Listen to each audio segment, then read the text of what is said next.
Assalamualaikum warahmatullahi wabarakatuh.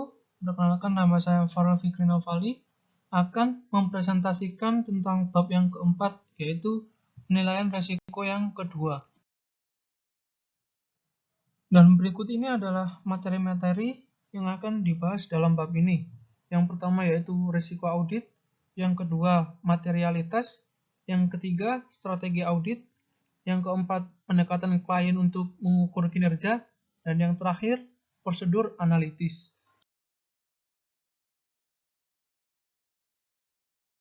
Yang pertama yaitu risiko audit. Risiko audit adalah risiko auditor menyatakan opini audit yang tidak tepat ketika laporan keuangan telah saji secara material. Dan berikut ini ada tahap-tahap dalam penilaian risiko audit. Yang pertama, dalam penilaian risiko audit melibatkan identifikasi akun dan asersi terkait yang paling berisiko terhadap kesalahan penyajian material atau disebut dengan risiko bawaan. Dan tahap yang kedua, melibatkan memperoleh pemahaman tentang sistem pengendalian internal klien atau biasa disebut dengan mengendalikan risiko. Untuk sebab yang pertama dari risiko audit, ada model risiko audit dan komponennya. Ada dua fungsi dari risiko audit. Yang pertama yaitu risiko audit dinyatakan sebagai fungsi risiko inherent, risiko pengendalian, dan risiko pendeteksian, di mana risiko inherent adalah kemungkinan kesalahan penyajian material dapat terjadi, dan risiko pengendalian, risiko bahwa sistem pengendalian internal klien tidak akan mencegah atau mendeteksi salah saji material, dan risiko pendeteksian adalah risiko bahwa prosedur pengujian auditor tidak akan efektif dalam mendeteksi kesalahan penyajian material jika ada. Dan ada catatan, ada hubungan terbalik antara risiko salah saji dengan risiko deteksi. Dan fungsi yang kedua yaitu DR atau risiko deteksi sama dengan risiko audit atau dari risiko salah saji material. Materi yang kedua yaitu materialitas. Materialitas digunakan untuk memandu pengujian audit dan menilai validasi informasi yang terdapat dalam laporan keuangan dan catatan atas laporan. Informasi dianggap material jika berdampak pada proses pengambilan keputusan pengguna laporan keuangan. Dan materialitas ada dua, yaitu kualitatif dan kuantitatif. Dengan kualitatif yaitu suatu barang yang dianggap material karena sifatnya, dan kuantitatif suatu barang atau item yang dipertimbangkan material karena besarnya. Dan ada beberapa faktor-faktor dari keduanya. Yang pertama untuk faktor materialitas kualitatif. Informasi dipertimbangkan materi kualitatif jika itu mempengaruhi proses pengambilan keputusan pengguna karena alasan selain besarnya. Dan yang kedua yaitu faktor materialitas kuantitatif. Informasi dipertimbangkan materi secara kuantitatif jika melebihi penilaian materialitas awal auditor. Mengatur materialitas. Auditor memiliki variasi dalam metode yang mereka gunakan untuk menetapkan materialitas dalam fase penilaian risiko audit. Yang pertama, auditor dapat memilih item dari neraca atau laporan laba rugi. Dasar neraca umumnya adalah total aset atau ekuitas, dan basis laporan laba rugi umumnya laba sebelum pajak, pendapatan, atau laba kotor. Dan yang kedua, auditor akan memilih basis yang tepat menggunakan pertimbangan profesional mereka berdasarkan pengetahuan mereka tentang klien dan kebutuhan pengguna laporan keuangan untuk pengambilan keputusan mereka. Materi yang ketiga yaitu strategi audit. Strategi audit dapat didefinisikan sebagai proses penyusunan arahan atau petunjuk audit dan penyelarasan antara pemahaman auditor atas kegiatan auditan dengan fokus audit yang akan dilakukan. Strategi audit ini yang menetapkan ruang lingkup, saat, dan arah audit dan memberikan dasar untuk mengembangkan rencana audit terperinci. Dan strategi audit bergantung pada penilaian risiko inherent dan pengendalian awal auditor, yaitu penilaian risiko salah saji material secara keseluruhan. Materi yang keempat yaitu pendekatan klien untuk mengukur kinerja.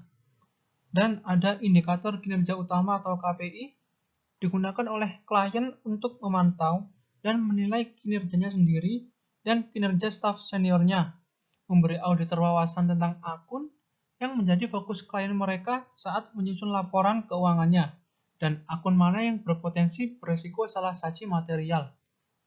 Dan untuk subbab yang pertama dari materi ini yaitu profitabilitas. Sudah umum bagi perusahaan untuk menggunakannya profitabilitas mengukur kinerja mereka dan staf senior mereka. Perusahaan akan melacak pendapatan dan pengeluaran mereka dari waktu ke waktu dan menilai variabilitas apapun. Mereka akan membandingkan pendapatan dan pengeluaran mereka dengan pesaing terdekat dan menilai kemampuan mereka untuk bersaing serta memberikan wawasan berharga kepada manajemen. Apakah hasil sesuai dengan harapan berdasarkan faktor-faktor yang diketahui, seperti kemusiman atau penurunan ekonomi.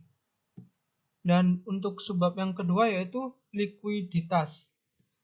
Likuiditas adalah kemampuan perusahaan untuk memenuhi kebutuhan kas dalam jangka pendek dan panjang. Sangat penting bagi perusahaan untuk memiliki akses ke uang tunai untuk membayar hutangnya saat jatuh tempo. Jika tidak dapat memenuhi kewajiban ini, perusahaan akan dilikuidasi. Untuk materi yang terakhir yaitu prosedur analitis. Prosedur analitis mendefinisikan prosedur analitis sebagai evaluasi informasi keuangan dengan mempelajari hubungan yang masuk akal antara data keuangan dan non-keuangan. Dan prosedur analitis dilakukan selama audit. Yang pertama, selama fase penilaian risiko, prosedur analitik digunakan untuk membantu dalam proses identifikasi risiko. Selama fase respon risiko, prosedur analitis adalah metode yang efisien untuk mengestimasi saldo akun. Dan pada tahap review akhir, prosedur analitis digunakan untuk menilai apakah laporan keuangan mencerminkan pengetahuan auditor tentang klien mereka. Berikut ini ada sebab materi yang terakhir. Untuk sebab yang pertama yaitu perbandingan. Perbandingan sederhana dibuat antara saldo akun untuk tahun berjalan dan tahun sebelumnya, serta tahun berjalan dan anggaran. Dan untuk sebab yang kedua yaitu analisis tren atau analisis horizontal, melibatkan perbandingan saldo akun dari waktu ke waktu. Ini dilakukan dengan pemilihan tahun dasar dan kemudian menyajikan kembali semua akun di tahun-tahun berikutnya sebagai persentase dari tahun dasar tersebut. Dan untuk subbab yang ketiga yaitu analisis ukuran umum atau analisis vertikal, melibatkan perbandingan saldo akun dengan satu item baris. Dalam neraca, item baris yang digunakan umumnya adalah total aset. Dalam laporan laba rugi, item baris yang digunakan umumnya adalah penjualan atau pendapatan. Untuk subbab yang keempat yaitu ada analisis rasio. Analisis rasio dibagi menjadi 3. Ada rasio profitabilitas, rasio likuiditas, dan rasio solvabilitas. Dan masing-masing ada rumusnya dari rasio itu dan bisa dilihat dalam slide ini. Subbab yang kelima yaitu prosedur analitik lainnya. Ada prosedur analitik lain yang lebih canggih, yaitu program komputer. Program komputer digunakan di beberapa firma audit untuk melakukan analisis rinci data klien, seperti informasi yang terdapat dalam buku besar dan jurnal mereka. Program-program ini dapat digunakan untuk melakukan analisis yang diuraikan di atas, serta mencari transaksi yang tidak biasa, termasuk yang terjadi pada waktu ganjil, untuk jumlah yang tidak biasa, atau dalam akun yang tidak biasa.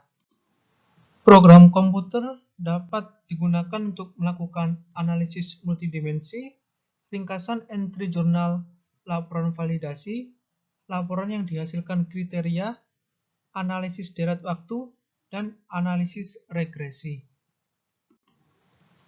Dan selanjutnya untuk subbab yang terakhir yaitu faktor yang perlu dipertimbangkan saat melakukan prosedur analitik. Yang pertama yaitu adalah keandalan data klien. Jika auditor yakin bahwa terdapat risiko signifikan bahwa catatan klien tidak dapat diandalkan karena, misalnya, pengendalian internal yang buruk, maka catatan tersebut cenderung tidak bergantung pada prosedur analitis. Dan faktor yang kedua yaitu kemampuan untuk membuat perbandingan dari waktu ke waktu. Sekian materi yang bisa dapat saya sampaikan, kurang lebihnya mohon maaf. Wabillahi taufiq wal hidayah. Wassalamualaikum warahmatullahi wabarakatuh.